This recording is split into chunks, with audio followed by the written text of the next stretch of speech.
ಪಡೆಯುತ್ತಾನೆ. ಆದರೆ ಚಾರಿತ್ರಮೋಹದ ಉದಯತಿ ಉದಯ ರೂಪವಿರುವ ಕಾರಣ ಸಂಯಮ ಸ್ಥಾನ ಎಂದರೆ ಪ್ರಮತ್ತಾದಿ ಗುಣಸ್ಥಾನಗಳನ್ನು ನ ಲಭತೆ ಪ್ರಾಪ್ತ ಮಾಡಿಕೊಳ್ಳುವುದಿಲ್ಲ. ಈ ಪ್ರಕಾರ ಸಂಪೂರ್ಣ ಹಿಂಸೆಗಳಿಂದ ರಹಿತವಾದ ಆ ಪ್ರೋಷಧೋಪವಾಸ ಮಾಡುವಂಥ ಪುರುಷನು ಉಪಚಾರದಿಂದ ಅಥವಾ ವ್ಯವಹಾರ ನಯದಿಂದ ಮಹಾವ್ರತತ್ವ ಪಡೆಯುತ್ತಾನೆ. ಆದರೆ ಚಾರಿತ್ರಮೋಹದ ಉದಯ ರೂಪವಿರುವ ಕಾರಣ ಸಂಯಮ ಸ್ಥಾನ ಎಂದರೆ ಪ್ರಮತ್ತಾದಿ ಗುಣಸ್ಥಾನಗಳನ್ನು ಪ್ರಾಪ್ತ ಮಾಡಿಕೊಳ್ಳುವುದಿಲ್ಲ. ಏನು ಹೇಳಿದರೆ ಏನು ಬಂತು, ಏನು ತಿಳಿಯಿತು?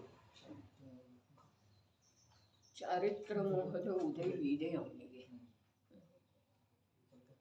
ಪರಿಣಾಮದೊಳಗ ಪುರುಷಾರ್ಥದೊಳಗ ಅವೇನು ಆ ಔಷಧೋಪವಾಸ ಧಾರಣ ಮಾಡಿದಾನೆ, ಆ ಸಮಯದೊಳಗ ಕೆಲವು ನಿಶ್ಚಿತ ಸಮಯ ಅವ ಮಹಾವ್ರತಿ ಮುನಿ ಹಾಗೆ ಇದ್ದಾನೆ. ಸತತನಿಲ್ರಿ. ಯಾಕೆ ಅಂತಂದ್ರೆ ಚಾರಿತ್ರಮೋಹದ ಉದಯ ಇದೆ. ಇಲ್ಲಿ ಚಾರಿತ್ರಮೋಹದ ಉದಯ ಸಕಲ ಚಾರಿತ್ರದ ಅಂಗೀಕಾರದೊಳಗೆ ಯಾವುದು ಬಾಧಕ ಇದೆಯೋ ಅದನ್ನೇ ಚಾರಿತ್ರಮೋಹ ಅಂತಾರೆ. ಒಂದು ಸ್ವಲ್ಪ ವಿಷಯದೊಳಗ ನಾವು ಏಕತೆಯನ್ನು ಸಾಧಿಸೋದು. ಯಾವ ವೇಳೆದೊಳಗೆ ಸಮ್ಯಕ್ ದರ್ಶನದ ಪ್ರಾಪ್ತಿಯಾಗ್ತಿದೆ, ಅನಾದಿ ಮಿಥ್ಯಾ ದೃಷ್ಟಿ ಜೀವನಿಗೆ, ಆಗ ಅಖಂಡ ಅನಾದಿ ಮೋಹ ಏನಿತ್ತು ಅದು ಎರಡು ಭೇದ ಆಯಿತು. ಭೇದ ಆದ್ರೂ ಕೂಡ ಉಪಶಮ ಸಮ್ಯಕ್ ದೃಷ್ಟಿಗೆ ಆ ಯಾವುದು ಚಾರಿತ್ರ ಮೋಹ ಇದೆ ಅಲ್ಲ, ಆ ಚಾರಿತ್ರ ಮೋಹದ ಉದಯದ ಮುಖ್ಯತೆ ಹೇಳಲಿಲ್ಲ. ಯಾಕೆ ಅಂತಂದ್ರೆ ದರ್ಶನ ಮೋಹದ ಸದ್ಭಾವ ಇದೆ ಉಪಶಮ ಸಮ್ಯಕ್ ದೃಷ್ಟಿಗೆ. ಮತ್ತು ಅನಾದಿ ಮಿಥ್ಯಾ ದೃಷ್ಟಿಗೆ ಮೊದಲು ಉಪಶಮ ಸಮ್ಯಕ್ತ್ವನ ಆಗ್ತಿದೆ. ಮಾತು ಹೀಗಿದೆ. ಇದರಲ್ಲಿ ನೋಡ್ರಿ ಎಷ್ಟು ಮಾತುಗಳು ಪ್ರಕಟ ಆಗ್ತವೆ. ಯಾವ ಕ್ಷಾಯಿಕ ಸಮ್ಯಕ್ ದೃಷ್ಟಿ ಇದ್ದಾನೆ ಅವ ಪಂಚಮಗುಣ ಸ್ಥಾನ ಯೋಗ್ಯ. ಅನುವ್ರತದ ಅಂಗೀಕಾರ ಯಾಕೆ ಮಾಡುವುದಿಲ್ಲ ಅನ್ನೋದರ ಉತ್ತರನೂ ಇಲ್ಲಿ ಸಿಗ್ತಿದೆ. ತಿಳಿತಾ ಇದೆ ಅಂದರೆ ಯಾವ ಕ್ಷಾಯಿಕ ಸಮ್ಯಕ್ ದೃಷ್ಟಿ ಇದ್ದಾನೆ ಅವ ಪಂಚಮ ಗುಣಸ್ಥಾನ ಯೋಗ್ಯ ಅನುವ್ರತಾದಿಗಳ ಅಂಗೀಕಾರ ಮಾಡುವುದಿಲ್ಲ. ಯಾಕೆ ಅಂತಂದ್ರೆ ಅವನಿಗೆ ದರ್ಶನ ಮೋಹದ ಅಭಾವ ಇದೆ. ದರ್ಶನ ಮೋಹದ ಅಭಾವ ಇದೆ, ಕ್ಷಯ ನಾಶ ಆಗಿ ಹೋಗಿದೆ.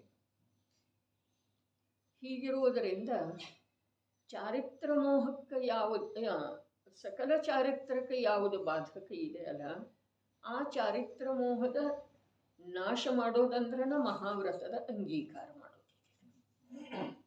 ಅರ್ಥಾತ್ ಚಾರಿತ್ರ ಅಂದ್ರೆ ಮುನಿ ಅವಸ್ಥೆ, ಮಹಾವ್ರತದ ಅಂಗೀಕಾರನೇ ಚಾರಿತ್ರ ಇದೆ. ಅನುವ್ರತದ ಅಂಗೀಕಾರ ಏನಿದೆ ಅದನ್ನು ದೇಶ ಚಾರಿತ್ರ ಅಂಥೇಳಿ ಚರಣಾನುಯೋಗದೊಳಗೆ ಹೇಳಿದ್ರೂ ಅದಕ್ಕೊಂದು ವಿಶಿಷ್ಟವಾದಂಥ ಹೆಸರು ಪ್ರಾಪ್ತ ಆಗಿದ್ರೂ ಕೂಡ ಅಲ್ಲಿ ಚಾರಿತ್ರ ಮೋಹದ ಉದಯ ಇದೆ. ಅರ್ಥಾತ್ ಅಲ್ಲಿ ಚಾರಿತ್ರದ ಅಂಗೀಕಾರ ಆಗಿಲ್ಲ. ತಿಳಿತಂದ್ರೆ ಇಲ್ಲ. ಪಂಚಮ ಗುಣಸ್ಥಾನ ಯೋಗ್ಯ ಅನುವ್ರತಾದಿಗಳ ಅಂಗೀಕಾರ ಅವು ಮಾಡುವುದಿಲ್ಲ. ಇವು ಉಪಶಮ ಸಮ್ಯಕ್ತ್ವ ಯಾವನಿಗೆ ಆಗಿದೆಯೋ ಅವನಿಗೆ ದರ್ಶನ ಮೋಹನೀಯದ ಅಭಾವ ಆಗಿಲ್ಲ ಅಂಥೇಳಿನ ಒಂದು ರೀತಿ ಐದನೇ ಗುಣಸ್ಥಾನ ಯೋಗ್ಯ ಚಾರಿತ್ರ ಏನಿದೆ ಅಲ್ಲ, ಅದು ಒಂದು ರೀತಿ ದರ್ಶನ ಮೋಹದ ನಾಶಕ್ಕನೂ ಕಾರಣ ಆಗ್ತಿದೆ.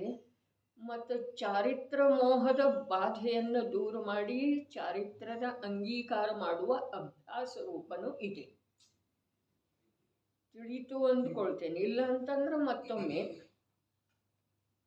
ಉಪಶಮ ಸಮ್ಯಕ್ ದೃಷ್ಟಿಗೆ ದರ್ಶನ ಮೋಹದ ನಾಶ ಆಗಿಲ್ಲ. ಭೇದ ಆಗಿದೆ ರೀ ಮೋಹನೀಯ ಕರ್ಮದೊಳಗ. ಭೇದ ಏನಾಗಿದೆ? 7 ಕರ್ಮ ಪ್ರಕೃತಿಗಳದ್ದ ಉಪಶಮ ಆಗಿದೆ ರೀ. ಅದರೊಳಗೆ ಮಿಥ್ಯಾತ್ವನೂ ಇದೆ. ಅದರೊಳಗೆ ಮಿಥ್ಯಾತ್ವ, ಸಮ್ಯಕ್ ಮಿಥ್ಯಾತ್ವ, ಸಮ್ಯಕ್ ಪ್ರಕೃತಿ ಮಿಥ್ಯಾತ್ವ, ಇವು 3 ಏನದವು, ಇವು ದರ್ಶನ ಮೋಹದವ್ರು. ಅವುಗಳದ್ದು ನಾಶ ಆಗಿಲ್ಲ. ಹಾಗಾದ್ರೆ ಅವು ಇರುವೆಳ್ಳೆದೊಳಗ ಚಾರಿತ್ರ್ಯ ಸಾಧ್ಯ ಇಲ್ಲ. ಆದರೆ ಚಾರಿತ್ರ್ಯದ ಸಲುವಾಗಿ ಅಭ್ಯಾಸ ಮಾಡಬಹುದಾಗಿದೆ. ಆ ಅಭ್ಯಾಸದ ಹೆಸರನ್ನ 5ನೇ ಗುಣಸ್ಥಾನ ಅಥವಾ ಶ್ರಾವಕ ವ್ರತ ಅಥವಾ ದೇಶ ಚಾರಿತ್ರ.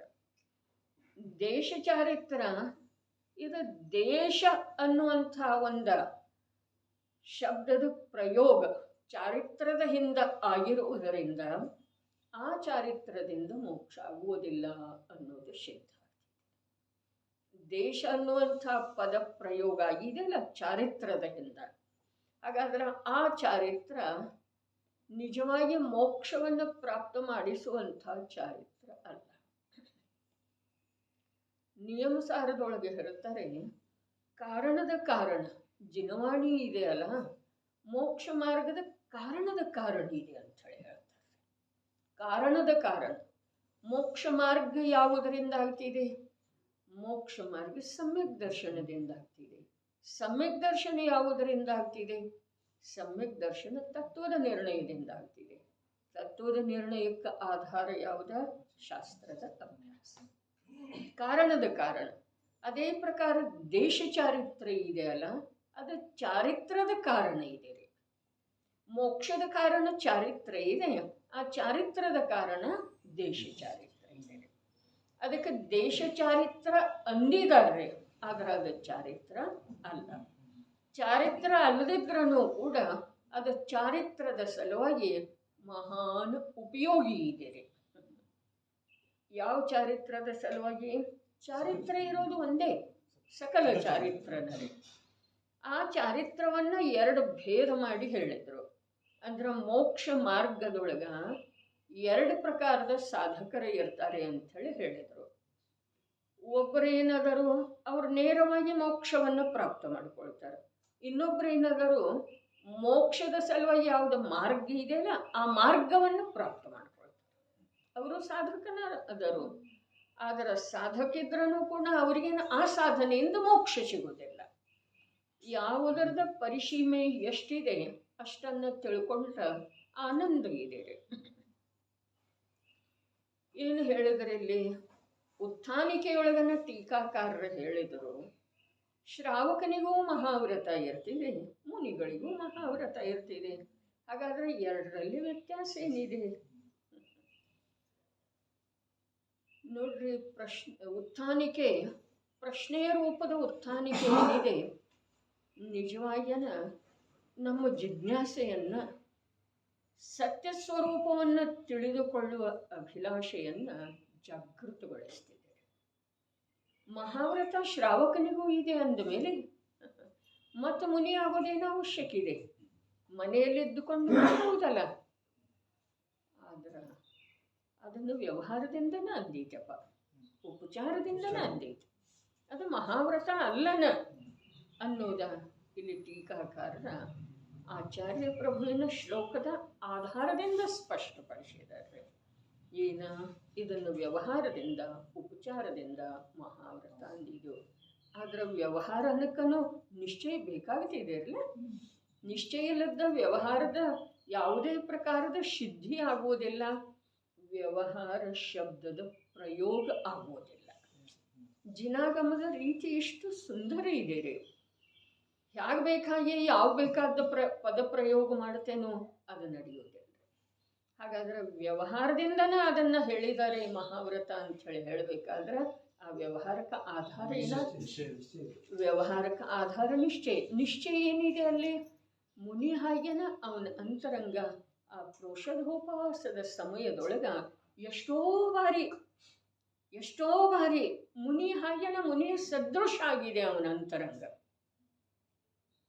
ಯಾವ ಪ್ರಕಾರ ಅಂದರೆ ಇದಕ್ಕೂ ಮತ್ತು ದೃಷ್ಟಾಂತ ತಗೊಂಡ್ರೆ ಮುನಿ ಯಾವ ಪ್ರಕಾರ, ಮುನಿಯರು ವೇಳೆದೊಳಗ ಮುನಿ ಜೀವನದೊಳಗ ಎಷ್ಟೋ ಬಾರಿ ಶುದ್ಧರ ಹಾಗೇನ ಆಗ್ತಾನಲ್ಲ, ಹಾಗೆ ಇವು ಶ್ರಾವಕಿಯರು ವೇಳೆದೊಳಗ ಎಷ್ಟೋ ಬಾರಿ ಆ ಔಷಧೋಪವಾಸದ ಸಮಯ ಏನಿದೆ ಅದರೊಳಗೆ ಎಷ್ಟೋ ಬಾರಿ ಮುನಿ ಆಗ್ತಾನ್ರಿ. ಎಷ್ಟೋ ಬಾರಿ ಆಗ್ತಾನೆ ಮುನಿನ ಅದನ್ರಿ ಭಾವ ಸಾಪಿ. ಮುನಿಯ ಕಾರ್ಯ ಏನಿದೆ, ಮುನಿಯ ಕಾರ್ಯ ಏನಿದೆ, ಶುದ್ಧೋಪಯೋಗ. ಶುದ್ಧೋಪಯೋಗದೊಳಗೆ ಪ್ರತ್ಯಕ್ಷ ವಿರಾಜಮಾನ ಇರೋದ ಚ್ಯುತ ಆಗೋದು ಕಂಡು ಬಂದ್ರೆ ಪುನಃ ಅದರದೇ ತೀವ್ರ ಪುರುಷಾರ್ಥದಿಂದ ಸಾಧನೆ ಮಾಡೋದು. ಅದನ್ನೇ ನೀವು ಮಾಡ್ತಾ ಇದ್ದಲ್ರಿ. ಅಂತರಂಗದ ಸಾಧನೆಯ ಅಪೇಕ್ಷೆಯಿಂದ ಅವ ಮಹಾವ್ರತದ ಅಂಗೀಕಾರ ಮಾಡಿ ಅದೇ ಕಾರ್ಯದ ಸಲುವಾಗಿ ನಿಂತಿರದಿದ್ರೂ ಕೂಡ ಮಹಾವ್ರತದ ಅಂಗೀಕಾರ ಮಾಡಿಲ್ಲ. ಅದೇ ಕಾರ್ಯದ ಸಲುವಾಗಿ ಪ್ರವಚನ ಸಾರದ ಟೀಕೆಯೊಳಗೆ ಅಮೃತ ಚಂದ್ರಾಚಾರ್ಯ ದೇವರು ಹೇಳ್ತಾರೋ ಕಟಿಬದ್ಧ ಆಗೋದು. ಯಾವುದರ ಸಲುವಾಗಿ? ಪರಮಾತ್ಮ ದಶೆಯ ಪ್ರಕಟತೆಯ ಸಲುವಾಗಿ ಕಟಿಬದ್ಧ, ಟೊಂಕ ಕಟ್ಟಿ ನಿಲ್ಲೋದು. ಆ ಪ್ರಕಾರ ಈ ಶ್ರಾವಕ ಕಟಿಬದ್ಧೇನ ಆಗಿಲ್ಲ. ಯಾವುದರ ಸಲುವಾಗಿ? ಮುನಿರೂಪದ ಸಾಧನೆಯ ಸಲುವಾಗಿ ಹೊರಗಡೆಯಿಂದ. ಅದರ ಒಳಗ ಅದರ ಸಲುವಾಗಿನ ಮನೆ ಬಿಟ್ಟು ಬಂದಿದಂದ್ರಲ್ಲ. ಈಗ ದುವಿಧ ಇದೆ ನೋಡ್ರಿ. ಹೊರಗಿಂದ ಕಾಣಿಸ್ತಿದೆ ಒಂದ, ಒಳಗಿರ್ತಿದೆ ಒಂದ. ಹೊರಗೆ ಬಟ್ಟೆ ಇದೆ, ತುಂಡು ಬಟ್ಟೆ ಇರಬಹುದು, ಬಟ್ಟೆ ಇರಬಹುದು. ಒಂದು ಮಾತು ಇದ್ರೆ ಅವನಿಗೆ ಬಟ್ಟೆಯ ಲಕ್ಷಣ ಇಲ್ಲ. ಇದು ಎರಡನೇ ಮಾತು ಇದೆ.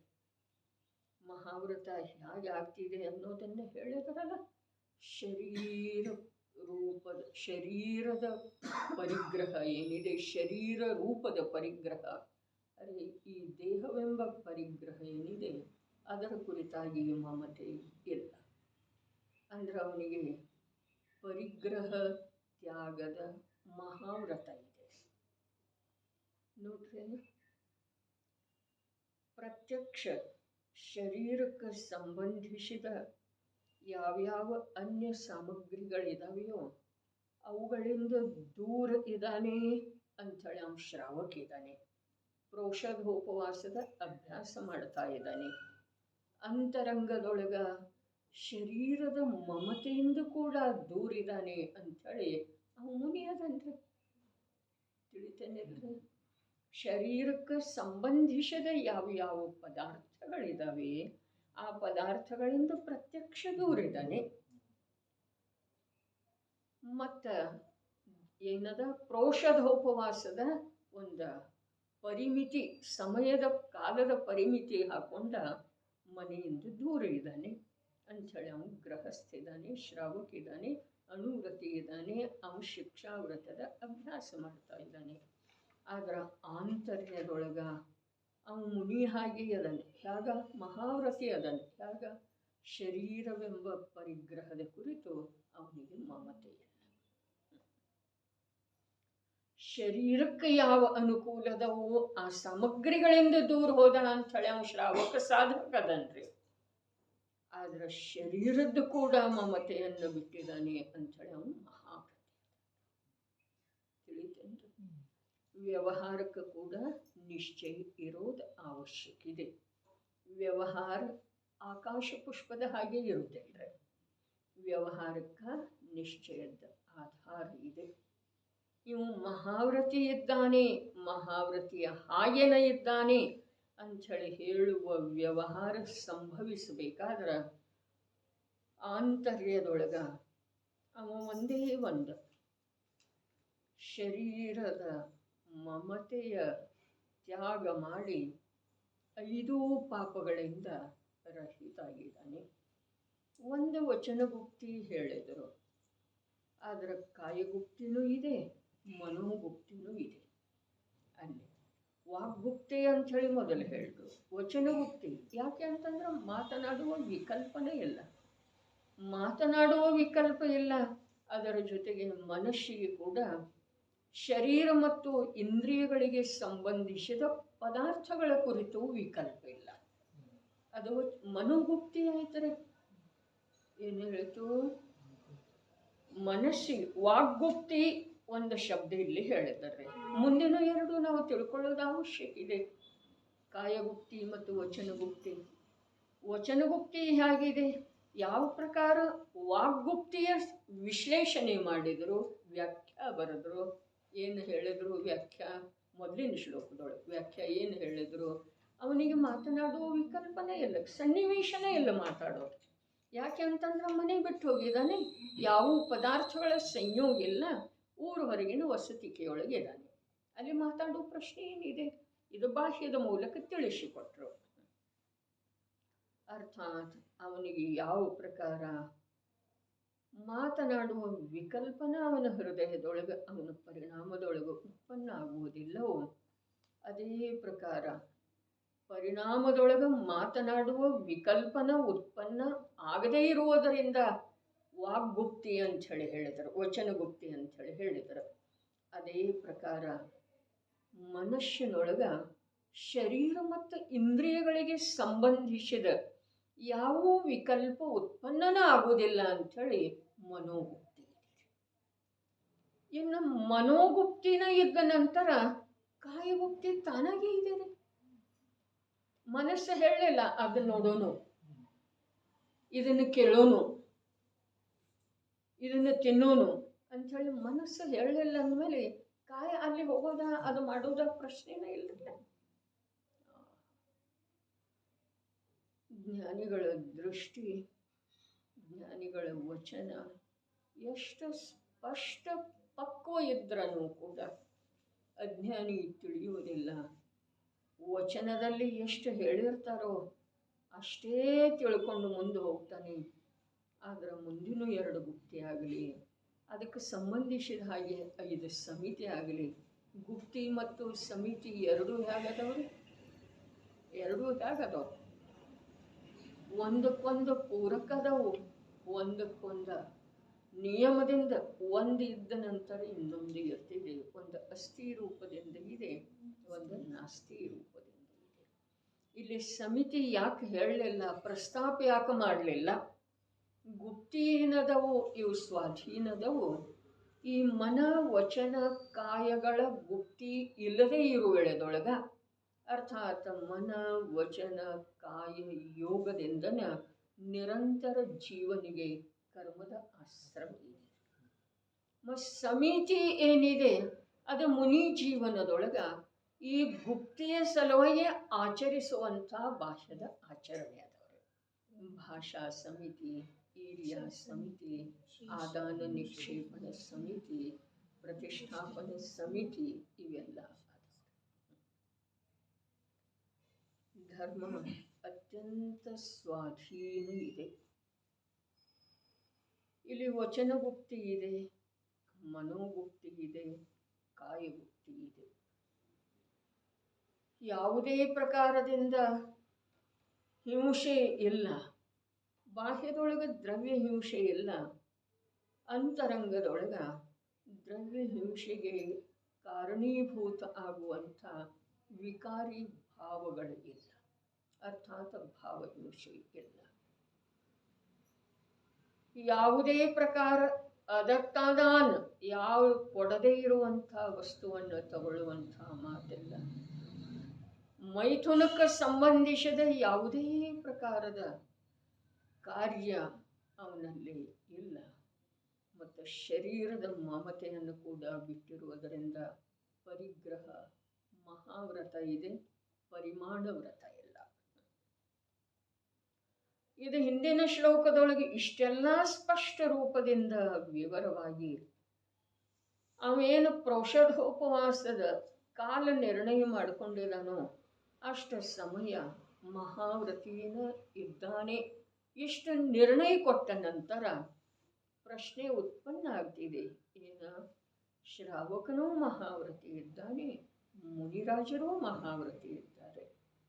ಹಾಗಾದ್ರೆ ಇವರೀರ್ವರಲ್ಲಿ ಅಥವಾ ಇವರೀರ್ವರ ಈ ಮಹಾವ್ರತದಲ್ಲಿ ವ್ಯತ್ಯಾಸ ಏನಿದೆ ಅನ್ನುವಂಥ ಪ್ರಶ್ನೆ ಉತ್ಪನ್ನ ಆದ ನಂತರ ಹೇಳ್ತಾರೆ, ಇವು ಶ್ರಾವಕ ಮಹಾವ್ರತಿ ಇದ್ದಾನೆ ಅನ್ನೋದು ವ್ಯವಹಾರದಿಂದ ಇದೆ, ಉಪಚಾರದಿಂದ ಇದೆ. ಆದರೆ ವ್ಯವಹಾರದ ಸಲುವಾಗಿ ಆ ವ್ಯವಹಾರ ನಿರಾಧಾರ ಇರುವುದಿಲ್ಲ. ಆದರೆ ಅದಕ್ಕೆ ನಿಶ್ಚಯ ಇದೆ. ನಿಶ್ಚಯ ಏನಿದೆ?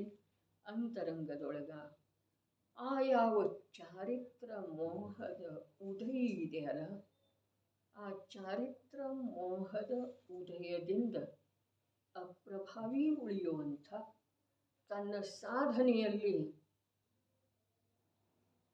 ಕ್ರಿಯೆ ಮಾಡುವಂಥ, ಉದ್ಯಮ ಮಾಡುವಂಥ ಯೋಗ್ಯತೆ ಅವನಲ್ಲಿ ಇದೆ.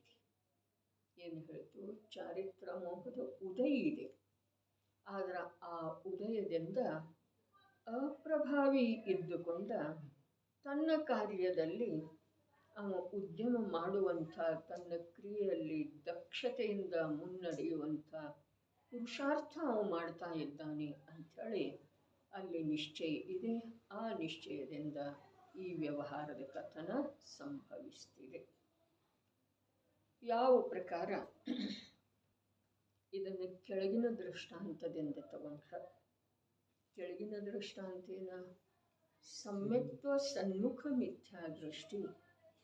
ಸಮ್ಯಕ್ತ್ವದ ಸಲುವಾಗಿ ಯಾವ ಉದ್ಯಮ ಮಾಡ್ತಾ ಇರ್ತಾನೆ, ಪ್ರತ್ಯಕ್ಷ ಮಿಥ್ಯಾದೃಷ್ಟಿ ಇದ್ರೂ ಕೂಡ ಒಳಗಡೆ ಮಿಥ್ಯಾತ್ವದ ಉದಯದಿಂದ ಅಪ್ರಭಾವಿ ಉಳಿಯುವಂಥ ಅಭ್ಯಾಸ ಮಾಡ್ತಾ ಇರ್ತಾನೆ. ಅದೇ ಪ್ರಕಾರ ಇಲ್ಲಿ ಚಾರಿತ್ರ ಮೋಹದ ಉದಯ ಇದೆ ಅವನಿಗೆ. ಮೂರನೇ ಕಷಾಯ ಚೌಕಡಿ ಹೊರಟು ಹೋಗಿಲ್ಲ, ಚಾರಿತ್ರ ಮೋಹದ ಉದಯ ಇದೆ. ಎರಡನೇ ಕಷಾಯ ಚೌಕಡಿ ಏನಿದೆ, ಅದು ನಿಜವಾಗಿ ದರ್ಶನ ಮೋಹದ ಸದ್ಭಾವವನ್ನು, ಅದರದ ಯಾವ ಪ್ರಭಾವ ಇದೆ ಅದನ್ನು ಅಡಗಿಸುವ ಸಲುವಾಗಿ ಇದೆ. ಚಾರಿತ್ರ ಮೋಹದ ಸದ್ಭಾವ ಅವನಿಗೆ ಇದ್ರೂ ಕೂಡ ಅದರಿಂದ ಅವ ಅಪ್ರಭಾವಿ ಉಳಿದ ತನ್ನ ಕಾರ್ಯದೊಳಗ ದಕ್ಷತೆಯನ್ನು ಸಾಧಿಸ್ತಾ ಇರುವುದರಿಂದ ಅವನಿಗೆ ಮಹಾವ್ರತಿ ಅಂಥೇಳಿ ಹೆಸರು ಕೊಟ್ಟಿದ್ದಾರೆ. ಆದರೆ ಮಹಾವ್ರತಿ ಆಗಬೇಕಾದ್ರೆ ಏನಾಗಬೇಕಾಗೋದ? ಬಟ್ಟೆ ಬಿಡಬೇಕಾಗೋದೇನು? ಚಾರಿತ್ರ ಮೋಹದ ಉಕ್ಷಮ ಅಥವಾ ಕ್ಷಯ ಆಗಬೇಕಾಗೋದು. ಚಾರಿತ್ರದ ಅಂಗೀಕಾರ ಆಗಬೇಕಾದ್ರೆ ಅಥವಾ ಮಹಾವ್ರತದ ಅಂಗೀಕಾರ ಆಗಬೇಕಾದ್ರೆ ಚಾರಿತ್ರ ಮೋಹದ ಉದಯ ನಿಂತು ಹೋಗಬೇಕಾಗುತ್ತೆ. ಅದರ ಸದ್ಭಾವ ಇದ್ರೂ ಕೂಡ ಉದಯ ನಿಂತು ಹೋಗಬೇಕಾಗುತ್ತೆ. ಇಲ್ಲಿ ಚಾರಿತ್ರ ಮೋಹದ ಅಸ್ತಿತ್ವವಿದೆ ಹೇಳಲಿಲ್ಲ, ಉದಯ ಅಂತ ಹೇಳಿ ಹೇಳಿದ್ದಾರೆ. ನೋಡ್ರಿ ಇನ್ನೊಂದ್ಸಲ ಓದೋಣ. ಈ ಪ್ರಕಾರ ಸಂಪೂರ್ಣ ಹಿಂಸೆಗಳಿಂದ ರಹಿತವಾದ ಆ ಪ್ರೋಷಧೋಪವಾಸ ಮಾಡುವಂಥ ಪುರುಷನು ಉಪಚಾರದಿಂದ ಅಥವಾ ವ್ಯವಹಾರಣಯದಿಂದ ಮಹಾವ್ರತತ್ವ ಪಡೆಯುತ್ತಾನೆ. ಆದರೆ ಚಾರಿತ್ರ ಮೋಹದ ಉದಯ ರೂಪವಿರುವ ಕಾರಣ, ಚಾರಿತ್ರ ಮೋಹದ ಉದಯ ಇದೆ ರೀ, ಉದಯದ ರೂಪ ಇದೆ. ಎಲ್ಲಿದೆ ಉದಯದ ರೂಪ? ಎಲ್ಲಿದೆ? ಆಂತರ್ಯದೊಳಗೆ ಇದೆ ರೀ. ಆಂತರ್ಯದೊಳಗೆ ಉದಯದ ರೂಪನೂ ಇದೆ ಮತ್ತು ಸಮ್ಯಜ್ಞಾನದ ಜ್ಯೋತಿನೂ ಇದೆ. ಸಮ್ಯಜ್ಞಾನದ ಪುರುಷಾರ್ಥನೂ ಇದೆ, ಉದಯದ ರೂಪನೂ ಇದೆ. ಯಾವ ಪ್ರಕಾರ ಹೇಳತ್ತಲ್ಲ, ಮಿಥ್ಯಾತ್ವದ ರೂಪ ಉದಿಸಿ ಬರ್ತಾ ಇದೆ. ಆದರೆ ಜಿನವಾಣಿಯ ಅವಲಂಬನೆಯನ್ನು ತತ್ವ ನಿರ್ಣಯ ಆಗುವ ಸಲುವಾಗಿ ಜ್ಞಾನಕ್ಕೆ ಯಾವ ರೀತಿ ಒದಗಿಸ್ತಾ ಇದ್ದಾನೆ ಅನ್ನೋದನ್ನು ಆ ಸಮ್ಯಕ್ತ್ವ ಸನ್ಮುಖ ಮಿಥ್ಯಾದೃಷ್ಟಿಯ ಆ ಒಂದು ಕಥನದೊಳಗ ಟೋಡರ ಮಲ್ಲರ ಸುಂದರ ರೀತಿ ಅವನಲ್ಲೇ ಮಿಥ್ಯಾತ್ವದ ಉದಯ ಇದೆ, ರೂಪ ಇದೆ. ಒಳಗಡೆ ರೂಪ ಇದೆ. ಇಲ್ಲಿ ರೂಪ ಶಬ್ದದ ಅರ್ಥ ಏನಿದೆ ಅಂತಂದ್ರೆ ಪ್ರತ್ಯಕ್ಷ ಅದರದ ಉದಯ ಇರೋದ ಸಮ್ಯಕ್ ಜ್ಞಾನಕ್ಕೆ ಕಾಣಿಸ್ತಾ ಇದೆ. ಸಮ್ಯಕ್ ಜ್ಞಾನಕ್ಕೆ ಆ ಉದಯ ಇರೋದು ಕಾಣಿಸ್ತಾ ಇದೆ, ಚಾರಿತ್ರ ಮೋಹದ. ಅದೇ ಪ್ರಕಾರ ಇಲ್ಲಿ ನೋಡ್ರಿ, ಸಮ್ಯಕ್ತ್ವ ಸನ್ಮುಖ ಮಿಥ್ಯಾದೃಷ್ಟಿಯ ಯಾವ ಒಂದು ಭೂಮಿಕಾ ಅಥವಾ ಅವನ ಯೋಗ್ಯತಾ ಇದೆಯಲ್ಲ ಅದು ಬಹಳ ಉಚ್ಚ ಕೊಟ್ಟಿದ್ದು ಇದೆ. ಮಿಥ್ಯಾತ್ವದ ರೂಪ ಒಳಗೆ ಇದ್ರೂ ಕೂಡ ಇದರಿಂದ ಅದನ್ನು ತಿಳಿಯೋನು. ಈಗ ಮಿಥ್ಯಾತ್ವದ ಉದಯದ ರೂಪ ಒಳಗೆ ಇದ್ರೂ ಕೂಡ ಆಗಮಜ್ಞಾನದ ಪ್ರಕಾಶದಿಂದ ಅದರ ಪ್ರಭಾವವನ್ನು, ಅದರ ರೂಪವನ್ನು ಮರೆ ಮಾಡಿ ತನ್ನ ಸ್ವರೂಪವನ್ನು ಪ್ರಕಟಪಡಿಸುವ ಉದ್ಯಮ ನಡೆದಿದೆ. ಏನು ಹೇಳ್ತು? ಆಗಮ ಜ್ಞಾನದ ಪ್ರಕಾಶದಿಂದ. ಇಲ್ಲಿ ಸಮ್ಯಜ್ಞಾನದ ಪ್ರಕಾಶ ಇದೆ. ಚಾರಿತ್ರ ಮೋಹದ ಉದಯದ ರೂಪೇನ ಅಂತರಂಗದೊಳಗೆ ಕಾಣಿಸ್ತಾ ಇದೆ ಅಲ್ಲ, ಅದನ್ನು ನೋಡ್ತಾ ಇದ್ದದ್ದು ಯಾವ್ದ? ಸಮ್ಯಜ್ಞಾನ. ಮತ್ತು ಅಲ್ಲಿ ತೋಡರ ಮಲ್ಲರ ಹೇಳಿದಾರಲ್ಲ, ಅವನಿಗೆ ಕಾಣಿಸ್ತಾ ಇರೋದ ತನ್ನ ರೂಪ ಎಂಥದ್ದ? ಮಿಥ್ಯಾತ್ವ. ಆದ್ರೆ ಅದನ್ನ ಅವ ಯಾವ ಜ್ಞಾನದಿಂದ ನೋಡ್ತಾ ಇದ್ದಾನೆ? ಆಗಮ ಜ್ಞಾನದ ಪ್ರಕಾಶದಿಂದ ನೋಡ್ತಾ ಇದ್ದಾನೆ. ನೋಡೇನು ಮಾಡಾವಿದ್ದಾನೆ? ಆ ರೂಪವನ್ನು ಮೀರೆ ತನ್ನ ಸ್ವರೂಪವನ್ನು ಪ್ರಕಟಪಡಿಸಿಕೊಳ್ಳ. ಅದನ್ನೇ ಹೇಳಿದ್ರೆ ಈ ಪ್ರಕಾರದ ಉದ್ಯಮ ಮಾಡುವಂಥವ ಇದೇ ಭವದಲ್ಲಿ, ತಪ್ಪಿದರೆ ಮುಂದಿನ ಭವದಲ್ಲಿ, ಅದು ತಪ್ಪಿದರೆ ಅದರ ಮುಂದಿನ ಭವದೊಳಗೆ ನಿಶ್ಚಯದಿಂದ ಸಮ್ಯಕ್ತವನ್ನು ಪಡೆಯುತ್ತಾನೆ. ಮಿಥ್ಯಾತ್ವದ ಉದಯ ಇದ್ರ ಏನು ಮಾಡೋದೈತಿ ಅಂದ್ರೆ, ಯಾರಿಗೆ? ಆಗಮದ ಪ್ರಕಾಶದಿಂದ ಸ್ವಪರ ಪದಾರ್ಥಗಳನ್ನ ಆಗಮದ ಆಲೋಕದೊಳಗ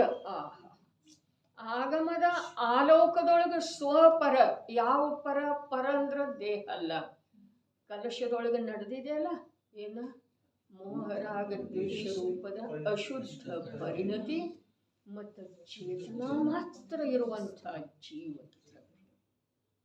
ಆಗಮದ ಪ್ರಕಾಶದಿಂದ ಅವು ಎರಡನ್ನು ಬೇರೆ ಬೇರೆ ಮಾಡುವಂಥ ಉದ್ಯಮ ಮಾಡುವುದಿದೆ ಆಗಮ ಜ್ಞಾನದಿಂದ. ಹಾಗಾದ್ರೆ ಆ ಆಗಮ ಜ್ಞಾನದ ಮೇಲೆ ಈ ಜೀವನಿಗೆ ಎಷ್ಟು ವಿಶ್ವಾಸ ಇರಬೇಕಾಗೋದ?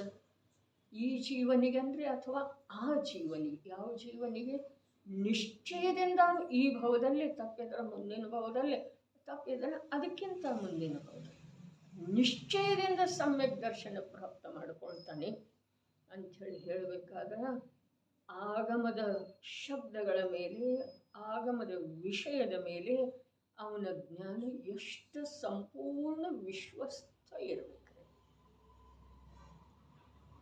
ನಮಗೆ ಎಷ್ಟು ವಿಶ್ವಾಸ ಇದೆ ಆಗಮ ಜ್ಞಾನದ ಮೇಲೆ, ಆಗಮದ ವಚನಗಳ ಮೇಲೆ, ಆಗಮದಲ್ಲಿ ಬಂದಿರುವಂಥ ಸ್ವಭಾವ ಪರಭಾವಗಳ ಮೇಲೆ, ಆಗಮದಲ್ಲಿ ಬಂದಿರುವಂಥ ಜೀವನದ ಕ್ಷಣಭಂಗುರತೆಯ ನಿರೂಪಣೆಯ ಮೇಲೆ, ಆಗಮದಲ್ಲಿ ಬಂದಿರುವಂಥ ವಸ್ತುವಿನ ಪರಮ ಸ್ವತಂತ್ರ ವಿದ್ಯಮಾನತೆಯ ಯಾವ ಕಥನೆ ಇದೆ ಅದರ ಮೇಲೆ ಎಷ್ಟಿದೆ ನಿಜವಾಗಿ ವಿಚಾರ.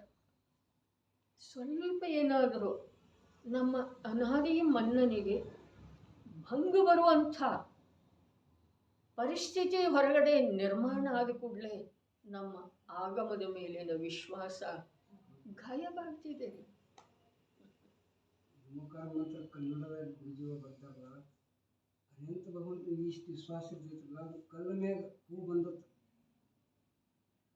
ಪರ್ವತದ ಅಳಿಗಾಡತ್ತ, ಸುಮ್ಯದ ಪರ್ವತ ಆದ್ರ ಸರ್ವಜ್ಞ ಭಗವಂತ ವಿಶ್ವಾಸ ಸುಳ್ಳಾಗುವುದಿಲ್ಲ. ಪರ್ವತದ ಮೇಲೆ, ಕಲ್ಲು ಮೇಲೆ, ಪಾಷಾಣದ ಮೇಲೆ ಕಮಲ ಅರಳಬಹುದು. ಸರ್ಪದ ಮುಖದಿಂದ ಅಮೃತ ಬರಬಹುದು. ಸೂರ್ಯ ಪಶ್ಚಿಮ ದಿಕ್ಕಿನಿಂದ ಉದಿಸಿ ಬರಬಹುದು. ಆದರೆ ಸರ್ವಜ್ಞ ಪ್ರಭುವಿನ ವಚನದೊಳಗ ಅಸತ್ಯತೆ ಅವನಿಗೆ ಯಾವಾಗ ಕೂಡ ಅನಿಸುತ್ತೆ. ಹಾಗೆ ಆದ ನಂತರ ಸಮ್ಯಕ್ ದರ್ಶನದ ಇವನಲ್ಲಿ ಅಭ್ಯಾಸ ಶುರುವಾಗ್ತದೆ. 2 ಗ್ರಂಥಗಳನ್ನು ಅಕ್ಷರ ರೂಪದಿಂದ ಓದಿದ ಮಾತ್ರಕ್ಕ ನಾವು ಜ್ಞಾನಿಯಾದೆವು, ಧರ್ಮಾತ್ಮ ಆದೇವು ಅನ್ನೋ ಮಾತ ತೆಗೆದು ಹಾಕೋದ್ರೆ ನಮ್ಮ ಭ್ರಾಂತಿಯೊಳಗಿಂದ ಆಗಿದೇವನ ಅಂಥೇಳಿ ಅನ್ನಿಸ್ತಿದೆ. ನಮ್ಗೆ ಜ್ಞಾನನೇ ಇದೆ, ನಮ್ಮಲ್ಲಿ ಧರ್ಮನೇ ಇದೆ. ಚರಣಾನುಯೋಗ ನಿಜವಾಗಿ ಯಾವ ರೀತಿ ಅಧ್ಯಾತ್ಮವನ್ನು ಮುಖ್ಯವಾಗಿಟ್ಕೊಂಡ ಆಚರಣೆಯೊಳಗೆ ದಕ್ಷತೆಯನ್ನು ಕಾಯ್ಕೊಳ್ತಿದೆ, ಇದನ್ನು ನೋಡೋದ ದೃಷ್ಟಿ ನಮಗೆ ಬರೋದ ಅವಶ್ಯಕತೆ. ಅಧ್ಯಾತ್ಮವನ್ನು ಅರ್ಥಾತ್ ಜ್ಞಾನದೊಳಗೆ ಆತ್ಮವಸ್ತುವಿನ ಮುಖ್ಯತೆ ಎಷ್ಟಿದೆ, ಆಚರಣೆಯೊಳಗ ಯಾವ ಪ್ರಕಾರದ ಸಾವಧಾನತೆ ಇದೆ. ನಿನ್ನೆ ರಜೆ ಆಯಿತು, ಮೊನ್ನೆ ದಿವಸ ವಾಚನದೊಳಗೆ ಬಂತಲ್ಲ, ಭಾಗ್ಯಶಾಲಿ ಜೀವ. ಸರ್ವಜ್ಞ ಪ್ರಭು ಹೇಳಿರುವಂಥ ಇಂದ್ರಿಯಗಳಿಗೆ ಗೋಚರ ಇಲ್ಲದೇ ಇರುವಂಥ ಪಂಚಸ್ಥಾವರ ಮತ್ತು ಸೂಕ್ಷ್ಮ ತ್ರಸಜೀವಗಳ ವಿಶ್ವಾಸ ಮಾಡಿ ಅವುಗಳಿಗೆ ಬಾಧೆ ಆಗಬಾರ್ದು ಅನ್ನುವ ಸಲುವಾಗಿ ಸಾವಧಾನ ಇರೋದ ಮಹಾನ್ ಭಾಗ್ಯಶಾಲಿ ವಿರಳ ಜೀವ. ಅದೇ ಯಾಕೆ ಹೋಗ್ತಿದ್ದೀರಿ? ಮಹಾನ್ ಇದೆಲ್ಲ ಮಾಡಿ ಅನಿಸ್ತೈತ್ರಿ, ಅದನ್ನ ಮಾಡಿ ಇದು ಎಲ್ಲ ಏನು ಮಾಡಿ ಇಲ್ರಿ. ನಾವು ಮಾಡಿದೆವು ಅನ್ಬೇಕಾದ್ರೆ ಸರ್ವಾಂಗೀನ ಇದೆ ರೀ. ಪುಷ್ಪ ಅರಳತ್ತಿದೆಯಲ್ಲ, ಆ ಪುಷ್ಪದ ಎಲ್ಲ ದಳಗಳು ವಿಕಸಿತ ಆಗ್ತಾವ ಅಥವಾ ಒಂದೊಂದೇ ಆಗ್ತಾವ್ರಿ. ಎಲ್ಲ ದಳಗಳಲ್ಲೇ ಸಾಮರ್ಥ್ಯ ಬರ್ತಿದೆ. ಹಾಗೆ ಸಮ್ಯಕ್ ದರ್ಶನ ಅಥವಾ ಧರ್ಮ ಅಥವಾ ಯಥಾರ್ಥ ಜ್ಞಾನ, ಯಥಾರ್ಥ ಶ್ರದ್ಧೆಗೆ ಆಧಾರ ಆಚರಣೆನೂ ಇದೆ, ಪರಿಣಾಮದ ನಿರ್ಮಲತೆಯೂ ಇದೆ, ದ್ರವ್ಯದ ಮುಖ್ಯತೆಯೂ ಇದೆ, ಪರಕ್ಕೆ ಸಂಬಂಧಿಸಿದ ಹಾಗೆ ರಾಗದ್ವೇಷಗಳದ್ದ ಉಪಶಮನೂ ಇದೆ. ಏನಿದೆ ಎಲ್ಲ ಇರಲಿಕ್ಕೆ ಬೇಕಾರೆ ಒಂದು ಇದೆ, ಆಮೇಲೆ ಒಂದೊಂದು ಆಗ್ತಿದೆ, ಹೀಗೆ ಮಾತಿಲ್ಲ. ಗುಣ ಯಾವ ಅನಂತ ಗುಣ ಅದಾವ್ರಲ್ಲ, ಆ ಅನಂತ ಗುಣಗಳ ಅಭೇದ ಪುಂಜದ್ದ ಯಾವಾಗ ಗ್ರಹಣ ಆಗ್ತಿದೆಯೋ, ಸಮ್ಯಕ್ ದರ್ಶನ ಅನ್ನುವಂಥ ಶಬ್ದದಿಂದ ವಾಚ್ಯ ರೂಪದ ಕಾರ್ಯ ಯಾವುದಿದೆ ಅದು ಒಳಗಾಗ್ತಿದೆಯೋ, ಆ ವೇಳೆದೊಳಗ ಯಾವ ಅನಂತ ಗುಣ ಇದಾವೆ. ಪ್ರಭು ನನ್ನ ಜ್ಞಾನದ ಹಿಂದೆ ಯಾವುದು ವ್ಯಕ್ತ ಜ್ಞಾನ ಇದೆ ಅಥವಾ ನನ್ನ ಚೈತನ್ಯದ ಸಾಮರ್ಥ್ಯ ಇದೆ, ಅದರದ ಅಳತೆ ನನಗೆ ಮಾಡಲಿಕ್ಕೆ ಬರ್ತಾ ಇಲ್ಲ. ಯಾವ ವೇಳೆದೊಳಗೆ ಸಮ್ಯಕ್ ದರ್ಶನ ಶಬ್ದದಿಂದ ವಾಚ್ಯ ಯಾವ ಭಾವ ಇದೆಯೋ, ಆ ಭಾವ ಆಂತರ್ಯದೊಳಗೆ ಪ್ರಕಟ ಆಗ್ತಿದೆಯೋ, ಆಗ ಆಕಾಶದ ಪ್ರದೇಶದ ಅನಂತ ಗುಣಿತ ಯಾವ ಗುಣ ಅದವು, ಆ ಸಮಸ್ತ ಗುಣಗಳದ್ದು ಸ್ವಾದ ಅನುಭವದೊಳಗೆ ಬರ್ತದೆ. ಒಂದು ಸಮಯ ಇರಲಿ, ಆ ಅನುಭವವನ್ನು ತಿಳಿಯುವಂಥ ಸಾಮರ್ಥ್ಯ ಈ ಜ್ಞಾನಕ್ಕಿದೆ ರೀ. ಯಾವ ಜ್ಞಾನಕ್ಕೆ? ಸಮನಸ್ಕ ಅಂಥೇಳಿ ಹೇಳಿದಾರಲ್ಲ, ನಮ್ಮಲ್ಲಿ ಇಂದೇನಿದೆಯಲ್ಲ ಆ ಜ್ಞಾನ. ನಮ್ಗೆ ನಮ್ಮ ಜ್ಞಾನದ ಅಳತೆ ಅಂಥೇಳಿ ಎಷ್ಟೋ ಬಾರಿ ಹೇಳಿದ್ರು. ನಿನ್ನ ಸಾಮರ್ಥ್ಯ ಎಷ್ಟಿದೆ, ನಿನ್ನ ಐಶ್ವರ್ಯ ಎಷ್ಟಿದೆ, ನಿನ್ನ ಸಂಪತ್ತು ಎಷ್ಟಿದೆ ಅನ್ನೋದು ನಿನಗೆ ಲಕ್ಷ್ಯದೊಳಗನ ಬರ್ತಾ ಇಲ್ಲ.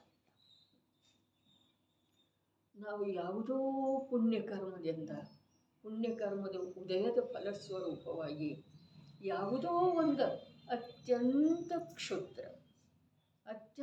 ಕ್ಷುದ್ರ ಸಂಯೋಗದೊಳಗೆ ನಮ್ಮನ್ನು ನಾವು ಭಾಗ್ಯಶಾಲಿ ಅಂಥೇಳಿ ತಿಳಿತೇವೆ, ಪುಣ್ಯವಂತರ ಅಂಥೇಳಿ ತಿಳಿತೇವೆ. ಅದನ್ನು ನಮ್ಮ ಸಂಪತ್ತು ಅಂತ ಹೇಳಿ ತಿಳಿತೇವೆ. ಅದಂತೂ ಪುಣ್ಯದ ಉದಯ ಇದ್ರೂ ಕೂಡ, ಜೀವದ ಪುಣ್ಯದ ಉದಯ ಇದ್ರೂ ಕೂಡ ಅದು ಹೇಗಿದೆ ಹಾಗೇ ಇದೆ, ಅದು ಅಲ್ಲೇ ಇದೆ, ಅದರ ಪರಿಣಾಮನ ಅದರ ಅಧೀನನೇ ಇದೆ. ಆದರೆ ಈ ಸಮ್ಯಕ್ ದರ್ಶನ ಪ್ರಾಪ್ತ ಆಗಿರುವಂಥ ಜೀವನಿಗೆ ಅಥವಾ ಪ್ರಾಪ್ತ ಮಾಡಿಕೊಳ್ಳಲಿಕ್ಕೆ ಸಿದ್ಧ ಆಗಿರುವಂಥ ಜೀವನಿಗೆ ತನ್ನ ವೈಭವದ, ತನ್ನ ಆಸ್ತಿದ್ದ, ತನ್ನ ಶಕ್ತಿದ್ದ, ತನ್ನ ಪ್ರಭುತ್ವದ, ತನ್ನ ಈಶ್ವರತೆಯ ಒಂದು ಅಂದಾಜು ಬಂದು ಬಿಡ್ತಿದೆ. ನಾನಿಂಥ ಅಂತೇನೆ, ನಾನಿಂಥ. ಅದು ಬರಬೇಕಾದ್ರೆ ನಮಗ ಆಗಮದ ಆಧಾರದಿಂದ ಈಗ ಯಾವುದು ಇದೆ ಅದರ ಆಧಾರದಿಂದ ನಾನೇನು ನನ್ನನ್ನು ನಾನು ದೊಡ್ಡವಂಥೇಳಿ ತಿಳಿತಾ ಇದ್ದೇನೆ, ಇತರರಿಗಿಂತ ಅಧಿಕ ಅಂಥೇಳಿ ತಿಳಿತಾ ಇದ್ದೇನೆ. ಅದರ ಭಿನ್ನತೆಯ ನಿರ್ಣಯ ಆಗಿ ಆಗಮದ ಆಧಾರದಿಂದ. ಈಗ ಯಾರ್ದಾಗಿದ್ದಾರೆ ಅದ ಆರ್ಖಂಡದ ವಿಭೂತಿ ಭರತನ ನಂತರ ಮತ್ತು 11 ಜನ ಆದರೆ ಹೌದೇನಿಲ್ಲ. ಈ ಕ್ಷೇತ್ರದೊಳಗ ಭರತ ಕ್ಷೇತ್ರದೊಳಗ 6 ಖಂಡದ ಮಾಲೀಕ ಅವ ಮೋಕ್ಷಕ್ಕೆ ಹೋದ ನಂತರ ಪ್ರಥಮ ಚಕ್ರವರ್ತಿ ಅವ ಭರತೇಶ್ ಇದ್ದಲ್ಲ ಈ ಕಾಲದೊಳಗ, ಅವ ಮೋಕ್ಷಕ್ಕೆ ಹೊರಟು ಹೋದ ನಂತರ ಮತ್ತು 11 ಜನ ಆದರೆ ಅವರು ಎಲ್ಲ ಹೋದರು ಅಥವಾ ಇಲ್ಲರಿ. ಅವ ಮೋಕ್ಷಕ್ಕೆ ಹೋದ, ಉಳಿದವರು ಎಲ್ಲೆಲ್ಲರೇ ಹೋಗಲಿ, ಆದ್ರೆ ಹೋದರಲ್ಲ. ಹಾಗಾದ್ರೆ ಆ 6 ಖಂಡದೊಳಗಿಂದ ನಾವು ಎಷ್ಟರ ಮಾಲೀಕ ದೇವರು? 6 ಖಂಡದೊಳಗಿಂದ ಎಷ್ಟು ಅಂಶದ ಮಾಲೀಕ ಇದ್ದೇವೆ? ಎಷ್ಟು ಅಂಶ? ಹಾಗಾದ್ರೆ ಅದು ಅವ್ರು ಯಾರ್ದು ಆಗಲಿಲ್ಲ. ಅಖಂಡ 6 ಖಂಡದ ಮಾಲೀಕತ್ವ ಅವ್ರಿಗೆ ಉಳಿಲಿಲ್ಲ. ನನಗಿಷ್ಟು ತುಂಬಿನ ಮಾಲೀಕತ್ವ ಉಳಿಲಿಲ್ಲ. ಉಳಿಯೋ ಮಾತಿರಲಿ, ಇದ್ದೇನೆ ನಾನು. ಇವೆಲ್ಲ ವಿಚಾರಗಳ ಆಗಮದ ಅಭ್ಯಾಸದಿಂದ ಸ್ವಪರ ಸ್ವತಂತ್ರ ತ್ರಿಕಾಲಿ ಸತ್ತಾ, ಕೇವಲ ತ್ರಿಕಾಲಿ ಸತ್ತಾ ಅಷ್ಟೇ ಅಲ್ಲ, ಅದಕ್ಕೆ ಬಲ ನೀಡುವಂಥದ್ದ ಪ್ರತಿಯೊಂದರದ ಅದರದರದೇ ಆದಂಥ ಸ್ವಾಧೀನ ಪರಿಣಮನ. ಇದರ ನಿರ್ಣಯ ಆದ ನಂತರನ ಈ ಜೀವಕ್ಕ ನಾನೇ ಅಂಥ ಮಹಿಮಾನ್ವಿತ ವಸ್ತು ಇದ್ದೇನೆ, ನನ್ನ ಅಧಿಕಾರ ಯಾರ ಮೇಲೆ ಇದೆ, ನನ್ನ ಸಾಮರ್ಥ್ಯ ಎಷ್ಟಿದೆ, ನನ್ನ ಬಲ ಎಷ್ಟಿದೆ, ಆ ಬಲದ ಪ್ರಯೋಗ ನಾನು ಪರದೊಳಗೆ ಮಾಡುವುದಿದೆಯೋ ಅಥವಾ ಆ ಬಲ ಪರದೊಳಗೆ ಪ್ರಯೋಗಿಸಲಿಕ್ಕೆ ಬರುವಂಥದ್ದು ಇದೆಯೋ ಅಥವಾ ನನ್ನಲ್ಲೇ ನನ್ನ ಅನಂತರಿದ್ಧಿ ವೈಭವವನ್ನು ನಾನು ಕಂಡು ಅನುಭವಿಸಿ ಅರಗಿಸಿಕೊಳ್ಳುವ ಸಲುವಾಗಿದೆ. ಇದು ಎಲ್ಲ ಮಾತಿನ ನಿರ್ಣಯ ಆಗ್ತಿದೆ ಗೌರಣ್ಣವರು. ಆಮೇಲೆ ಮುಂದಿನ ಒಂದು ಹೆಜ್ಜೆ ಇದೆ, ಒಂದೇ ಒಂದು ಹೆಜ್ಜೆ, ಅದು ಯಾವುದ? ಸಮ್ಯಕ್ ದರ್ಶನ. ಆದರೆ ಈ ನಿರ್ಣಯ ಏನಾಗ್ತಿದೆಯಲ್ಲ, ಇದು ಅನಂತ ಕಾಲ ಉಳಿತಿದೆ. ಆ ಸಮ್ಯಕ್ ದರ್ಶನ ಅನ್ನೋದು ಒಂದು ಹೆಜ್ಜೆ ಮಾತ್ರ ಇದೆ. ಆದರೆ ಈ ನಿರ್ಣಯ, ಈ ಸ್ವೀಕಾರ, ಈ ಅನುಭವ, ಈ ಅಧಿಕಾರ, ಈ ಮಾಲೀಕತ್ವ, ಈ ಸಾಮರ್ಥ್ಯ, ಈ ಸಂಪದ, ಇದೆಲ್ಲ ನನ್ನದಾಗಿ ಅನಂತ ಕಾಲ ಉಳಿತಿದೆ. ನಾನದರ ಮಾಲೀಕನಾಗಿ ಆ 47 ಶಕ್ತಿಯೊಳಗೆ ಕೊನೆಯ ಶಕ್ತಿ ಹೇಳಿದರಲ್ಲ, ಏನು? ಸ್ವಸ್ವಾಮಿ. ನಾನು ಇದು ಇದ್ದೇನೆ, ನಾನು ಇದು ಇದ್ದೇನೆ, ಇದರ ಮಾಲೀಕ ನಾನಿದ್ದೇನೆ, ಇದರ ಮಾಲೀಕನ ನಾನಿದ್ದೇನೆ, ಇದು ನನ್ನದಿದೆ. ಯಾವುದ? ಅಸಂಖ್ಯ ಪ್ರದೇಶದೊಳಗ ವ್ಯಾಪ್ತ ಇರುವಂಥ ಅನಂತ ಗುಣಗಳ ಸ್ವಾಮಿ ನಾನಿದ್ದೇನೆ. ಇದು ನನ್ನ ಸ್ವ ಇದೆ, ಇದು ನಂದಿದೆ, ಇದು ನಂದಿದೆ. ಯಾವುದ? ಶ್ರದ್ಧೆ ನಂದಿದೆ, ಪ್ರಭುತ್ವ ನಂದಿದೆ, ಜ್ಞಾನ ನಂದಿದೆ, ಜೀವತ್ವ ಶಕ್ತಿ, ದೃಷಿ ಶಕ್ತಿ, ಏನೇನು ಹೇಳ್ಕೊಂತ ಹೋದರೆ ಅದೆಲ್ಲ ಸ್ವ. ಅದರ ಸ್ವಾಮಿ ನಾನು, ಅದನ್ನು ಭೋಗಿಸುವಂಥವ ನಾನು. ಅದನ್ನು ನನ್ನಿಂದ ಎಂದೂ ಬಿಟ್ಟು ಹೋಗುವುದಿಲ್ಲ. ನನ್ನನ್ನು ಬಿಟ್ಟರೆ ಎಂದೂ ಹೋಗುವುದಿಲ್ಲ. ನಾನು ಅದನ್ನು ಬಿಟ್ಟು ಬೇರೆ ಯಾವುದರದ್ದು ಸ್ವಾಮಿ ಆಗೋ ಸಾಧ್ಯ? ಎಲ್ಲ ಸಹಜರೇ. ಜ್ಞಾನಿ ಧರ್ಮಾತ್ಮನ ಅಂತರ್ನಿಧಿಯ ಗ್ರಹಣ ಸಹಜ. ಭಾಷ್ಯದ ವಿಪರೀತ ಮನ್ನಣೆ ಸುಲಭವಾಗಿ ಕರಗಿ ಹೋಗುತ್ತಿದೆ. ಎಲ್ಲಿತ್ತೋ ಅಲ್ಲೇ ನೋಡಿದರೆ ಅದು ಇಲ್ಲನ ರೀ. ಯಾವ ಪ್ರಕಾರ ನಿನ್ನೆ ಹೇಳಿದ್ದಲ್ಲ, ಆಕಾಶದಿಂದ ಆ ಉಷ್ಣ ತಗಲುವುದರಿಂದ ನೀರಿದ್ದು ಬರ್ಫಾಗಿ ಭೂಮಿಗೆ ಬೀಳ್ತಿದೆ ಅಲ್ಲ, ಆನೆಕಲ್ಲು ಅಂತೇವೆ ಏನೇನೋ ಅಂತೇವಲ್ಲ, ಅದು ಬೀಳ್ತಿದೆ ಅಲ್ಲ, ಅದನ್ನು ಇಟ್ಟ ಇನ್ನೊಂದು ಗಳಿಗೆಯಲ್ಲಿ ಹೋಗಿ ನೋಡಿದರೆ ಇರ್ತಿದೆ ಅದು. ಹಾಗೆ ಆ ಮಿಥ್ಯಾತ್ವ ಇದ್ದಲ್ಲೇ ಕರಗಿ ಹೋಗ್ತಿದ್ದಾರೆ. ಅದರ ನಾಶ ಮಾಡಲಿಕ್ಕೆ ಏನು ಮಾಡಬೇಕಾಗಿಲ್ಲ, ಅದರ ಸತ್ತ ಕಸ್ಕೊಳ್ಬೇಕಾಗಿಲ್ಲ, ತಾನಾಗೇನ ಕರಗಿ ಹೋಗ್ತಿದೆ. ಮತ್ತು ಯಾವುದು ನಿಜ ನಿಧಿ ಇದೆಯಲ್ಲ, ಅದರ ಪ್ರಾಪ್ತಿಯೊಳಗೆ ಎಷ್ಟು ಸಹಜತೆ ಅಂತಂದ್ರೆ ಸ್ವಲ್ಪ ಅಹಂಕಾರ ಅಭಿಮಾನ ಬರುತ್ತೆ. ಧರ್ಮದ ಅಭಿಮಾನ ಏನು ಧರ್ಮಾತ್ಮ ಮಾಡುತ್ತಂದ್ರೆ ಅದವನ ಸ್ವಭಾವ ಇದೆ. ನೀರ ಶೀತಲತೆಯ ಅಭಿಮಾನ ಮಾಡಬಹುದೇನ? ಸಕ್ಕರೆ ಸಿಹಿಯ ಅಭಿಮಾನ ಮಾಡಬಹುದು. ಅಗ್ನಿ ಉಷ್ಣತೆಯ ಅಭಿಮಾನ ಯಾತಕ ಮಾಡೋದು? ಅದು ಇಲ್ಲ ಅಂತಂದ್ರೆ ಅದುವೇ ಇಲ್ಲ. ಉಷ್ಣತೆ ಇಲ್ಲ ಅಂದ್ರೆ ಅಗ್ನಿ ಇಲ್ಲ, ಶೀತಲತೆ ಇಲ್ಲ ಅಂದ್ರೆ ನೀರಿಲ್ಲ, ಸಿಹಿ ಇಲ್ಲ ಅಂದ್ರೆ ಸಕ್ಕರೆ ಇಲ್ಲ, ಜ್ಞಾನದರ್ಶನ ಇಲ್ಲ ಅಂತಂದ್ರೆ ಜೀವ. ಧರ್ಮದ ಅಭಿಮಾನ ಅಂದ್ರೆ ಅದು ಧರ್ಮ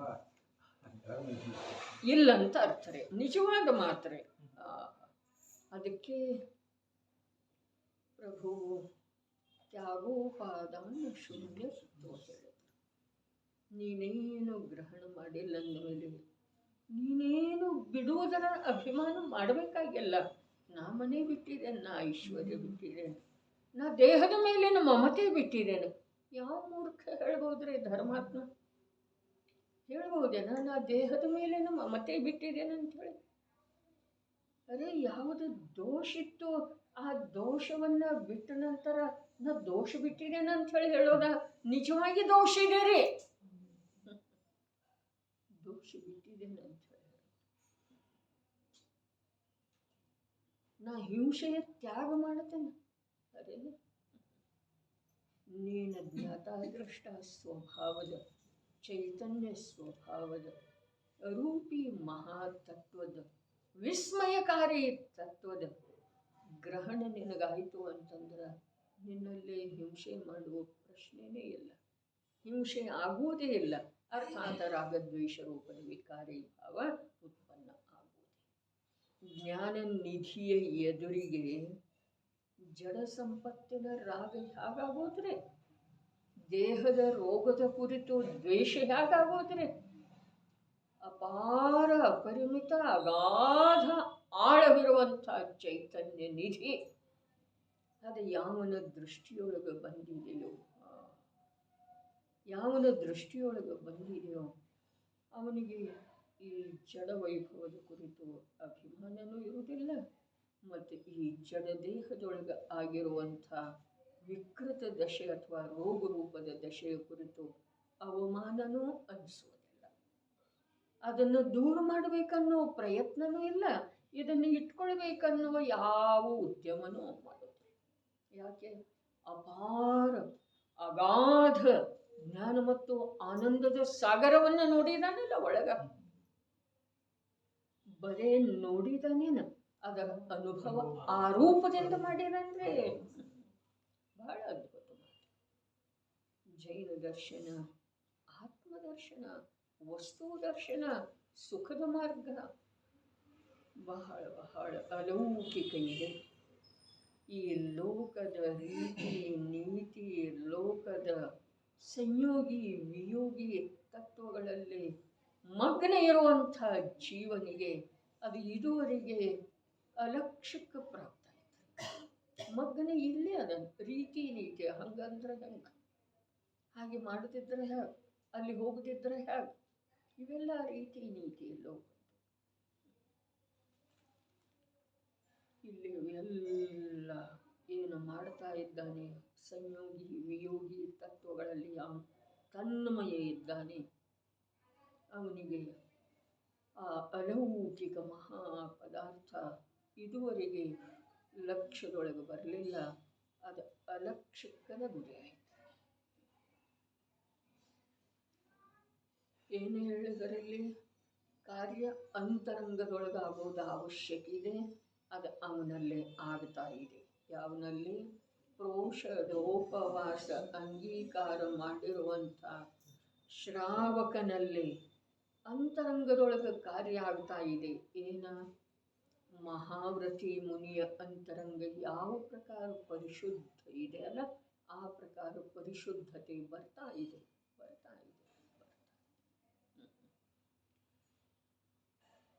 ಆ ಪರಿಶುದ್ಧತೆ ಬರುವೆಳೆದೊಳಗೂ ಕೂಡ ಈ ಚಾರಿತ್ರ ಮೋಹದ ಉದಯದ ರೂಪ ಕಾಣಿಸ್ತಾ ಇದೆ.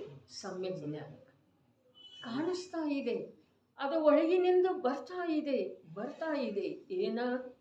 ಮುನಿಯ ಅಂತರಂಗದ ಪವಿತ್ರತೆ ಎಷ್ಟು ಇದೆ, ಎಂಥದ್ದಿದೆ ಅಲ್ಲ, ಅಂಥದೇ ಪವಿತ್ರತೆ ನಿರ್ಮಾಣ ಆಗ್ತಾ ಇದೆ, ಪ್ರಕಟ ಆಗ್ತಾ ಇದೆ. ಆದರೆ ಕಾಣಿಸ್ತಾ ಇದೆ, ಸಮ್ಯಜ್ಞಾನ ನೋಡ್ತಾ ಇದೆ ಈ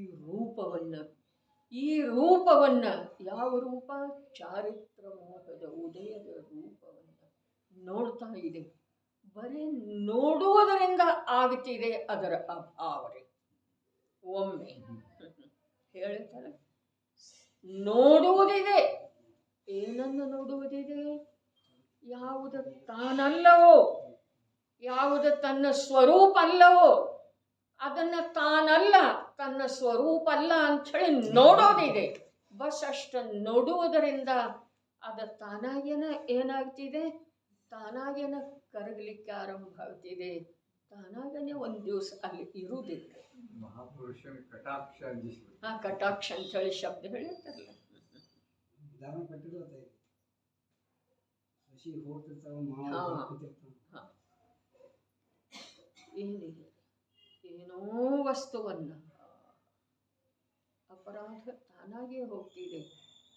ನಮ್ಮಲ್ಲೇ ಅಪರಾಧ, ನಮ್ಮಲ್ಲೇ ದೋಷ, ಅನಾದಿ ಕಾಲದ ಕಲಂಕ. ನೋಡ್ರಿ, ಬಟ್ಟೆ ಒಗಿಬೇಕಾದ್ರೆ ಅದಕ್ಕೊಂದು ಕಲೆ ಆಗಿದೆ ಅಲ್ಲ, ಆ ಕಲೆಯನ್ನು ದೃಷ್ಟಿಯೊಳಗೆ ಇಟ್ಕೊಂಡ್ರನ ಅದನ್ನು ನಾವು ಹೋಗಲಾಡಿಸುವ ಸಾಧ್ಯತೆ ಇದೆ. ಹೋಯ್ತೇನೆ, ಇನ್ನೂ ಸ್ವಲ್ಪ ಕಾಣಿಸ್ತಿದೆ. ಅದು ಎಲ್ಲಿಯವರೆಗೆ ಕಾಣಿಸ್ತಿದೆಯೋ ಅಲ್ಲಿಯವರೆಗೆ ಅದನ್ನು ಹೋಗಲಾಡಿಸುವ ಉದ್ಯಮ ನಾವು ಮಾಡ್ತೇವೆ. ಅದೇ ಪ್ರಕಾರ ಒಳಗಿನ ದೋಷವನ್ನು ಎಲ್ಲಿಯವರೆಗೆ ನಾವು ನೋಡುವುದಿಲ್ಲ ಅಲ್ಲಿಯವರೆಗೆ ದೋಷ ಭದ್ರವಾಗಿ ಕೂತಿದೆ. ಹಿಂದೊಂದು ಕಥೆಯ ಬಗ್ಗೆ ಹೇಳಿದ್ದನು, ಸುಮಾರು 30 ವರ್ಷ ಆಗಿದ್ದಿರಬಹುದು ನಾನು ಅದನ್ನು ಓದಿ. ಮಿಥ್ಯಾತ್ವವೆಂಬ ಘೋಸಲ ಗೂಡು, ಪಕ್ಷಿಯ ಗೂಡು, ಮಿಥ್ಯಾತ್ವ. ಆ ಮಿಥ್ಯಾತ್ವ ತನ್ನ 4 ಮರಿಗಳನ್ನು ಇಟ್ಟಿರ್ತಿದೆ ಗೂಡಿನೊಳಗ. ಮತ್ತು ಹೊರಗೆ ವಿಹಾರ ಮಾಡಿ ಮಾಡಿ ಆದ ಮರಿಗಳಿಗೆ ಏನು ತರಬೇಕು ಅದು ತಂದು ಹಾಕ್ತಾ ಇರ್ತದೆ. ತಾನು ಆನಂದದಿಂದ ಇರ್ತದೆ. ಆ ಮರಿಗಳು ನೋಡ್ತಾ ಇರ್ತಾವೆ ಯಾವಾಗಲೂ.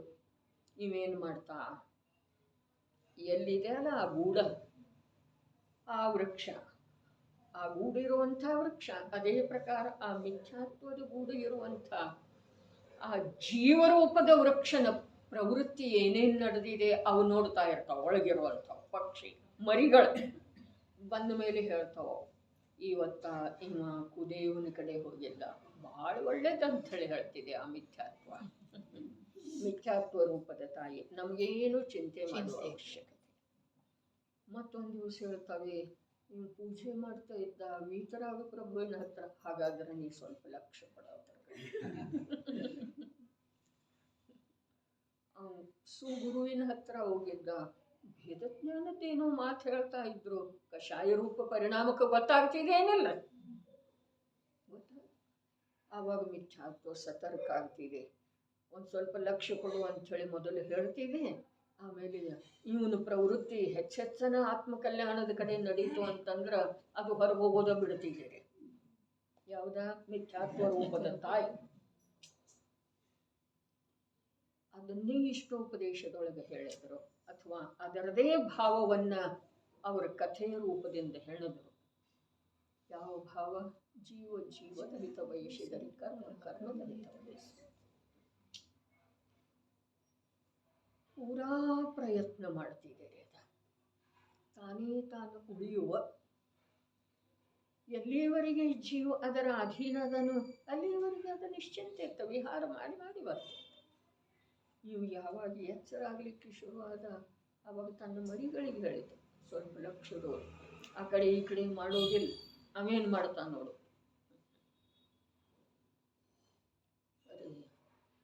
ಇವನ ದೃಷ್ಟಿ ಆ ದೋಷದ ಕಡೆಗೆ ಇತ್ತು ಅಂತಂದ್ರೆ ಆ ದೋಷ ತಾನಾಗಿ ಕ್ರಮದಿಂದ ಹೋಗ್ತಿದೆ. ಮತ್ತೆ ಇವನು ತನ್ನನ್ನು ತಾನು ನಿರ್ದೋಷ ಅಂತ ಹೇಳಿ ತಿಳ್ಕೊಂಡಂದ್ರೆ ಮುಗಿತು. ಏನಾಯ್ತು? ಅನಂತ ಕಾಲದ ಸಲುವಾಗಿ ಅವು ಭದ್ರವಾಗಿ ಉಳಿದವು. ಅನಂತ ಕಾಲದ ಅದಕ್ಕೆ ಅಪ್ಪಾಜಿ ಹೇಳಿದ ಮಾತು ಏನು? ಪರಿಣಾಮದ ಮೇಲೆ ನಿಗಾ ಇರಬೇಕು, ಜಿನವಾಣಿಯ ಅವಲಂಬನೆ ಸದೈವ. ಪರಿಣಾಮದ ಮೇಲೆ ನಿಗಾ, ನಿಯಂತ್ರಣ ಹಿಡುತ್ತಾರೆ. ಅದು ಹೋಗ್ತಿದೆ, ಬೀಳ್ತಿದೆ, ಕಲ್ಲೊಳಗೆ ಬೀಳ್ತಿದೆ, ಕೆಸರೊಳಗೆ ಬೀಳ್ತಿದೆ, ಪಾತಾಳದೊಳಗೆ ಬೀಳ್ತಿದೆ, ಕೂಪದೊಳಗೆ ಬೀಳ್ತಿದೆ, ಎಲ್ಲೆಲ್ಲಿ ಬೀಳ್ತಿದೆ ಪರಿಣಾಮ.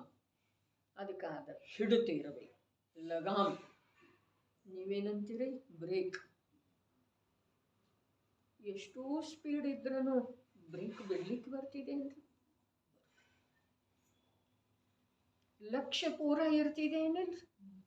ಕೈಯೊಳಗಿಂದ ಒಂದು ವೇಳೆ ಬಿಟ್ಟಿದ್ದರನು ಕೂಡ ಲಕ್ಷ್ಯ ಪೂರ ಇರ್ತಿದೆ ಏನಿಲ್ಲ. ಹೈವೇ ಮೇಲೆ ಒಬ್ಬರೇ ಇದೆ, ಆದರೂ ಕೂಡ ಬ್ರೇಕದ ಮೇಲಿನ ಲಕ್ಷ್ಯ ಯಾವಾಗ ಹೋಗ್ತಿದೆ ವಿಚಾರ ಮಾಡೋದು. ಅದಕ್ಕೆ ದುರ್ಘಟನೆ ಸಂಭವಿಸುವುದಕ್ಕೆ ಯಾವುದು ಕಾರಣ ಇದೆಯಲ್ಲ, ಆ ದೋಷ ತನ್ನೊಳಗೆ ಪ್ರವೇಶ ಮಾಡಬಾರ್ದು, ಅಥವಾ ಇದ್ರೂ ಅದು ಬೆಳಿಬಾರ್ದು, ಅದು ಕುಂದಬೇಕು, ಕ್ಷೀಣಿಸಬೇಕು. ಈ ಥರದ ಉದ್ಯಮ ಒಂದು ಜಿನವಾಣಿಯ ಅವಲಂಬನೆಯಿಂದ. ಜಿನವಾಣಿ ಅರ್ಥಾತ್ ಸ್ವಪರ ತತ್ವಗಳ ಭಿನ್ನ ಭಿನ್ನ ಸ್ವತಂತ್ರತೆಯ ನಿರ್ಣಯದೊಳಗ ಜ್ಞಾನ ತೊಡಗಿರೋದು. ಇದು ಒಂದೇ ಜೀವನದ ಕರ್ತವ್ಯ ಇದೆ. ಅದು ಉಕ್ಕಲಿಲ್ಲ ಅನ್ನೋದನ್ನು, ಇದು ಪಾಪ ಒಂಚೂರು ಮುಂದೆ ಹೋಗಲಿಲ್ಲ ನಾನು ನೋಡಿನು, ಈ ಸಾರಕ ಸರಿಯಾಗಿ ಉಪ್ಪು ಖಾರ ಬಿತ್ತು ನಾನು ಸಾವಧಾನ. ಅದು ಯಾವುದು ಸಾವಧಾನತೆ ಅಲ್ಲ, ಅದು ಯಾವುದು ಜಾಣ್ಮೆ ಅಲ್ಲ, ಅದು ಯಾವುದು ಚತುರತೆ ಅಲ್ಲ, ಅದು ಯಾವುದು ಕರ್ತವ್ಯ ಅಲ್ಲ. ನೀನು ನಿನ್ನ ಕರ್ತವ್ಯ ಮಾಡಿದ ನಂತರ ಅದೆಲ್ಲ ಹೇಗಾಗಬೇಕು ಹಾಗೆ ಯೋಗ್ಯ ರೂಪದಿಂದ ಆಗ್ತಿದೆ. ನೀನು ಸಂಪೂರ್ಣ ಅದರ ಮೇಲೆ ದೃಷ್ಟಿ ಇಟ್ಟಿರುವೆಳೆದೊಳಗೆ ಕೂಡ ನಿನ್ನ ದೃಷ್ಟಿಯ ಅನುಸಾರೇನು ಅದ ಪರಪದಾರ್ಥದ ಕಾರ್ಯ ಆಗೋದಿಲ್ಲ ಪ್ರಭು ಅಂಚಳನ ದಕ್ಷಿಣಾಂಕನ ಮುಖದಿಂದ ಅಲ್ಲಿ ಪಂಪ ಹೇಳಿದಾನೆ, ನಿನ್ನ ತಮ್ಮ ನಿನಗೆ ನಮಸ್ಕಾರ ಮಾಡುವುದಿಲ್ಲ. ಈಗ ಅವನನ್ನು ನೋಡುವುದು